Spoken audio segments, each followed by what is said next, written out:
তৈরি হয়ে গিয়েছে আমার মোচা চিংড়ি। তো চলুন এটা এবার নামিয়ে নিয়ে আর আসছি।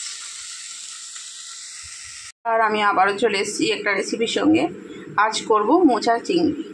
মোচা চিংড়ি করার জন্য আমি এখানে মোচাটা কেটে নিয়েছি, আর এর মধ্যে আলু আমি ছোট ছোট টুকরো করে দিয়েছি, আর ছোলা দিয়েছি, আর নুন হলুদ দিয়ে এটাকে এখন আমি বসিয়ে দেব একটু ভাপিয়ে নিতে। অনেক সময় আমরা বাজার থেকে মোচা কিনলে বুঝতে পারি না সেটা কাঁচকলার মোচা কি অন্য কিছু, পাকা কলার মোচা। তো সেই জন্যে একটু নুন হলুদ দিয়ে আমি ভাপিয়ে নিচ্ছি। তো চলুন মোচাটা আমি ভাপিয়ে নিয়ে আর আসছি। মোচাটা আমি সিদ্ধ করে নিয়েছি, তার সঙ্গে আলু আর ছোলাটাও সিদ্ধ করে দিয়েছি। তো ছোলা আলু মোচা সবই সিদ্ধ হয়ে গেছে। এবার এটা আমি জল ঝারিয়ে নেবো। মোচা চিংড়ি করার জন্য এখানে আমি কিছু রেডি করে রেখেছি।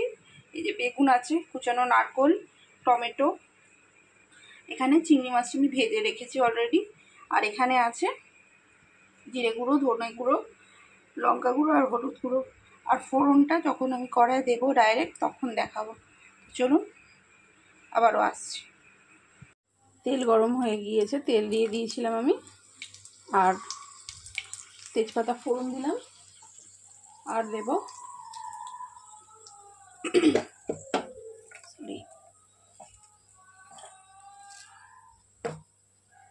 গোটা জিরে ফোড়ন।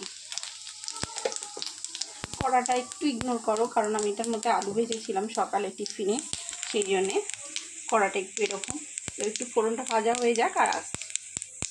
ভাজা হয়ে গিয়েছে, এবার দিয়ে দেবো কুচিয়ে রাখা নারকেল,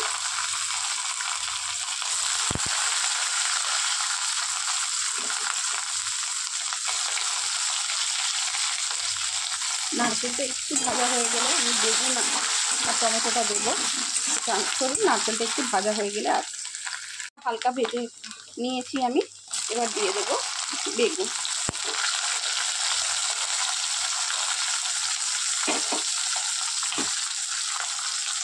বেগুনের সঙ্গে অল্প একটু আমি নুন দিয়ে দেবো।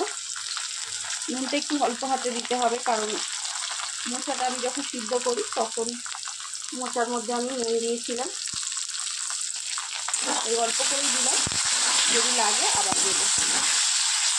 মোচাতে বেগুন দেওয়ার কারণ ওই যে মাখা মাখা ব্যাপারটা আসার জন্য। চলুন একটু বেগুনটা ভেজে নিয়ে একটু হালকা করে ভেজে নিয়েছি। এবার দিয়ে দেবো টমেটোটা, এর সঙ্গেই দিয়ে দেবো আমি গুঁড়ো মশলাগুলো দিয়ে এবারে একটু কষিয়ে নেব।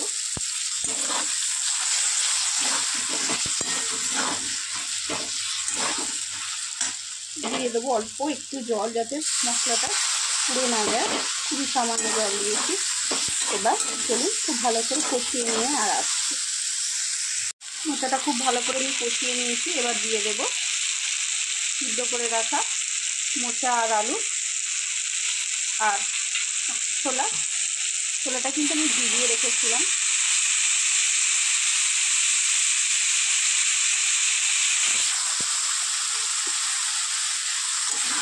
এবার মোচাটা দিয়ে আমি একটু কষিয়ে নেবো।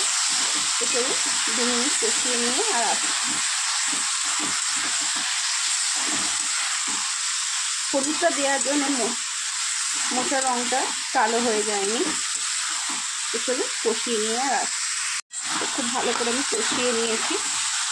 এবার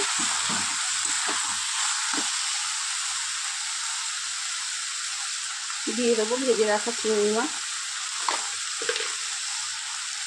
চিংড়ি মাছটা আমি নুন হলুদ দিয়ে ভেজে রেখেছিলাম।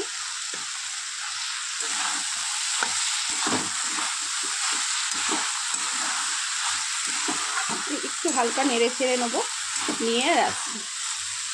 একটু কষিয়ে নিয়েছি চিংড়ি মাছটা দিয়ে। এবার দিয়ে দেবো খুব অল্প পরিমাণ জল, কারণ মোচাটা অলরেডি সিদ্ধ করা আছে, আলুও সিদ্ধ, ছোলাও সিদ্ধ, তাই খুব অল্প জল দিয়ে এবার রান্না করে নিয়ে রাখছি।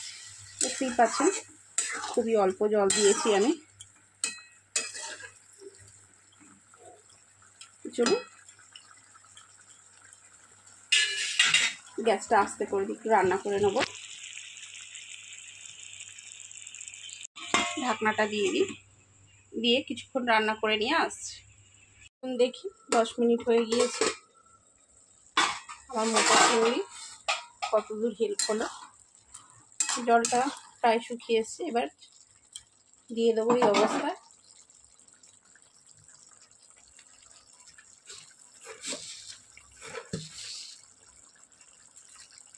চিনি। মোচা একটু মিষ্টি মিষ্টি খেতে ভালো লাগে। আর দিয়ে দেবো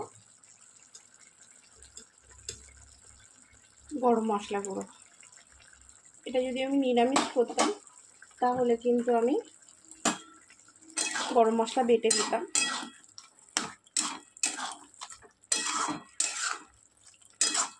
তো এবার গ্যাসটা আমি জোরে দিয়ে রান্না করে নেব।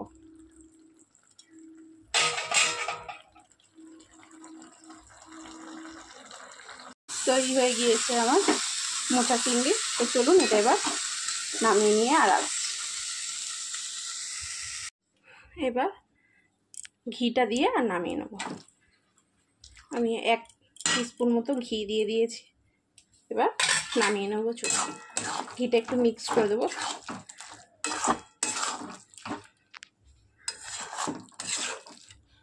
এটা মিক্সড করে দিয়েছি খুব ভালো করে। এবার নামিয়ে নেব। তো চলুন নামিয়ে নিয়ে আর আসছি। তো রেডি হয়ে গিয়েছে আমার মোচা চিংড়ি। দেখলেন কত সহজেই আমি তৈরি করে ফেললাম, আর দেখতেও সুন্দর হয়েছে, খেতে তো অসাধারণ হয়। তো চলুন, রেসিপিটা যদি ভালো লেগে থাকে অবশ্যই লাইক, শেয়ার আর সাবস্ক্রাইব করবেন। আর রেসিপি সম্পর্কে কিছু জানার থাকলে অবশ্যই আমায় কমেন্ট করবেন।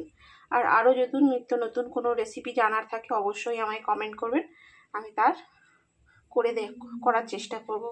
তো চলুন আজকের মতো টাটা।